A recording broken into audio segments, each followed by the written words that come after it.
Bienvenue à tous et à toutes en direct de la Japan Expo. Et aujourd'hui, je suis accompagné de Jérôme OTBA pour cette interview.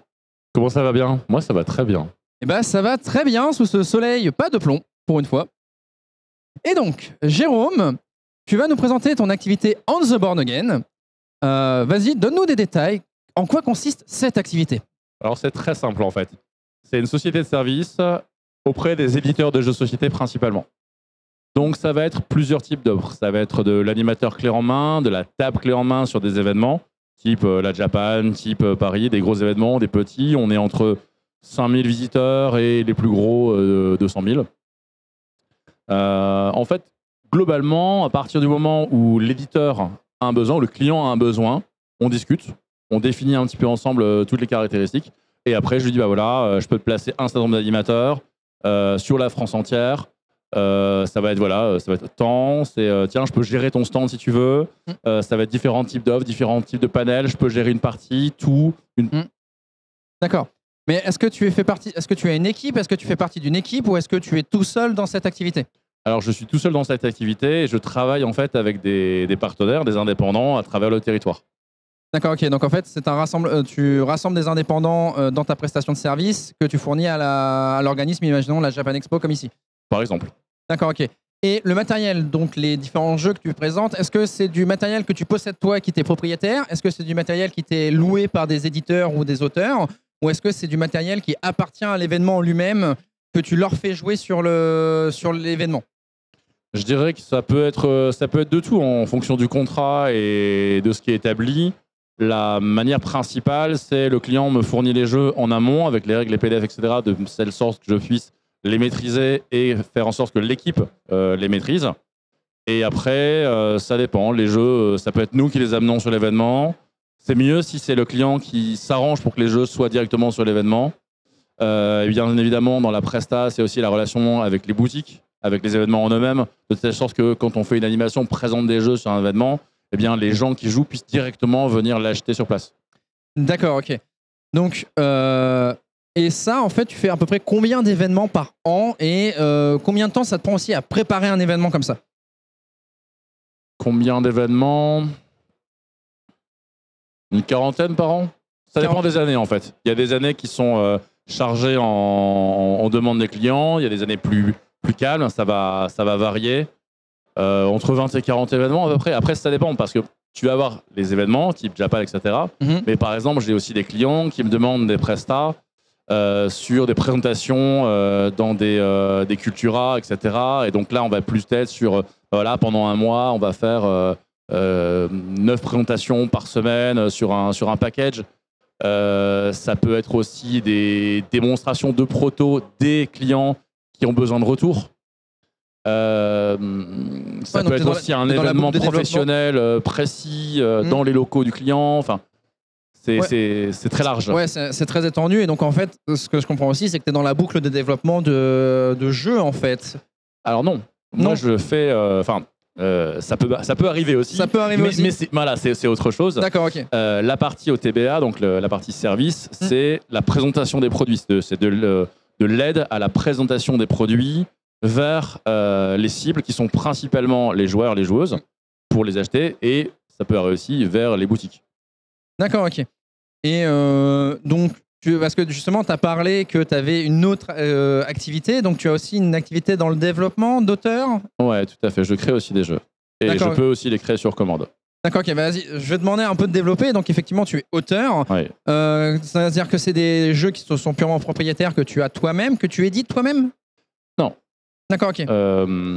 C'est un travail d'être éditeur et pour l'instant, c'est pas l'idée à l'heure actuelle. Donc, je crée des jeux, je co-crée des jeux. Ça dépend un petit peu des différents projets.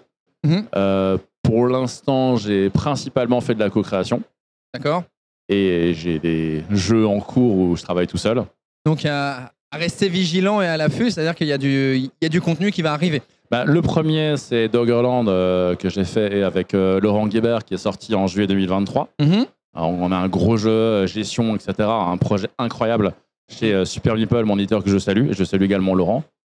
Et après, j'ai 2 jeux là qui sont en train d'être Voilà, je peux pas en dire plus. Ouais. Ah, tu ne vas pas révéler les secrets de production et de travail. Il y a rien qui est voilà. Donc voilà, donc c'est des projets d'auteur et tu as des projets de commande aussi. C'est-à-dire qu'un éditeur peut te commander une création d'un jeu. C'est l'idée. C'est plus récent. C'est plus récent parce que c'est aussi lié avec l'expérience que j'ai acquise, etc. Mais oui, tout à fait. D'accord, ok. Et encore une dernière question pour enchaîner sur cette partie auteur. Est-ce que tu as ta propre boutique, ton propre établissement, ou est-ce que c'est les maisons d'édition qui ont tes jeux et il faut passer par eux pour avoir tes jeux? Dans le sens, par exemple, là, je vais prendre Doggerland. Doggerland, c'est est-ce que tu as une boutique où on peut retrouver toutes tes créations? Non. Ou faut passer par les maisons d'édition? Faut passer par la maison d'édition si tu veux l'acheter. D'accord, ok, ouais. Et c'est des jeux qui sont produits, qui se trouvent vraiment en boutique, ou c'est que sur commande, internet Doggerland, c'est Super Meeple, mon éditeur, donc c'est sur leur site internet. Ça répond à ta question? Oui, non, ça répond à ma question, effectivement. Ça se trouve sur le site internet de l'éditeur. C'est ça. Et après, ça se trouve dans toutes les boutiques ludiques, s'il en reste, que je sais qu'il en reste pas beaucoup. Ouais, c'est un jeu qui a été beaucoup, qui a eu un succès, quoi. Il a eu un bon succès. Il a été présent dans 20 pays, je crois, différents. Donc c'est vraiment. Il a été traduit à l'étranger. En tant qu'auteur, c'est génial parce que tu vois des vidéos sur YouTube. Alors celle-là, elle est en russe, celle-là, elle est en brésilien. Donc, je comprends rien, mais ça a l'air génial. Oui, t'es émerveillé. Tu vois ton travail qui est joué par des gens à l'autre bout du monde. Ça, c'est génial. D'accord. Et donc, là, on va passer à la partie plus de la personne, de qui tu es toi. Déjà, quel est ton background dans cet univers et comment t'en es venu, en fait, l'idée ou l'envie de faire cette activité? D'où tu viens et comment t'en es arrivé à proposer ce service, en fait? Je dirais que comme beaucoup de personnes dans le monde du jeu de société, j'ai un profil très éclectique. J'ai fait maths sup au début, j'ai une licence de mécanique des fluides, un DUT dans l'automobile, dans la logistique. D'accord. J'ai fait du développement informatique. J'ai une certif Cisco dans le... voilà. Ouais, t'étais partout. Alors, bonjour, mon CV, c'est... Et là, tu déroules le TGV, 40 pages de documents et de diplômes, quoi. C'est ça. Et en fait, à un moment donné, je suis rentré dans une asso de jeu. Et puis, à un moment donné, je suis devenu responsable des animations de l'asso. Et un peu par hasard, il y a un éditeur qui cherchait quelqu'un sur son stand à Paris Ludique en 2015, de mémoire. Et j'ai adoré. Et en fait, de fil en aiguille, j'ai fait ça de plus en plus. Et à un moment donné, il y a un éditeur qui me dit tiens, faudrait que, plutôt qu'on fasse des contrats, faudrait un statut indépendant. Puis j'ai commencé à devenir mercenaire de l'animation. Donc je travaillais pour tout le monde. Globalement, après, il y a eu le Covid. Oui. Voilà, donc époque terrible pour l'animation. Donc tout s'est arrêté, tout s'est effondré. Donc là, prise de réflexion. Et puis, ça faisait un petit moment que je me disais, il y a des éditeurs, ils voudraient aller en événement, mais ils n'ont pas forcément le budget, ils n'ont pas forcément le temps humain, etc. Ça serait sympa que je réfléchisse à une offre qui puisse leur correspondre. C'est-à-dire qu'en fait, le but, la réflexion, le business plan de départ d'OTBA, c'est de proposer en fait de la table clé en main sur un budget réduit pour un éditeur qui n'a pas les moyens de prendre un gros stand, qui n'a pas les moyens humains de s'y rendre et de proposer quelque chose d'intéressant. Et après, je mutualise en fait les différents fonctionnements et proposer des tables. Ouais, donc effectivement, ça permet en fait de faire le lien entre l'éditeur qui lui fait son jeu et l'événementiel. En fait, de couvrir ce trou et de permettre en fait de faire connaître tout un tas de jeux qu'on n'aurait pas connus en temps normal, ou alors des jeux qui ont l'air très intéressants mais qu'on ne voit que dans la boutique et en fait on les voit jamais jouer vu qu'ils sortent on va dire du mainstream et donc on ne voit jamais. On se dit tiens, c'est cool, et on n'y joue jamais, et donc ça fait ce pont en fait. C'est un peu ça, tout à fait. D'accord, ok. C'est très très bien en fait, et effectivement pour la période Covid, c'est vrai qu'on a tous eu, quand on est dans l'animation, on a tous eu...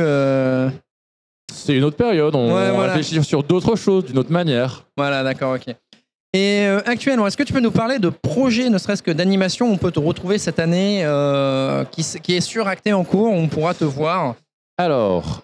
c'est vrai que l'animation en festival, je le fais beaucoup moins. Je délègue en fait à des gens avec qui je travaille, donc je te disais des indépendants, animatrices indépendants, exactement.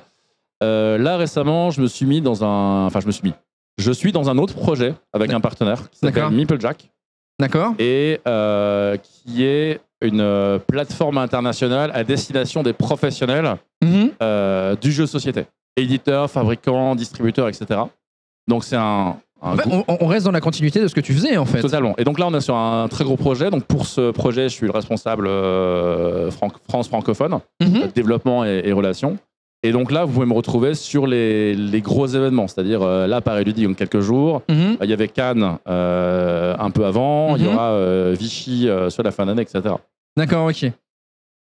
Et ben, en fait, c'est vrai qu'on est vraiment dans l'aboutissement, en fait. D'année en année, c'est que la croissance. Qui sait, peut-être bientôt, tu seras le visage de l'animation jeu de société. On ne sait pas, on ne sait pas. Et ben, en tout cas, c'était un plaisir. Voilà. Et au plaisir de te revoir sur nos plateaux et sur des événements. Qui sait, peut-être que nous nous verrons incessamment sous peu. Qui sait? On ne sait pas. On ne sait pas. Le mystère reste entier. Eh bien, je te remercie et on va te revoir cet après-midi sur l'actuel Play the Night. Tu seras en notre compagnie et là, cette fois-ci, on aura l'occasion tu ne seras pas l'animateur, mais tu seras le joueur. Jouer, c'est bien des fois, si se laisser embarquer par l'animateur. Oui, c'est ça. Tu seras de l'autre côté du miroir. Tu verras ce que tu fais subir à ton public et à ton spectacle. J'ai hâte. Merci de m'avoir reçu. Mais de rien, au plaisir.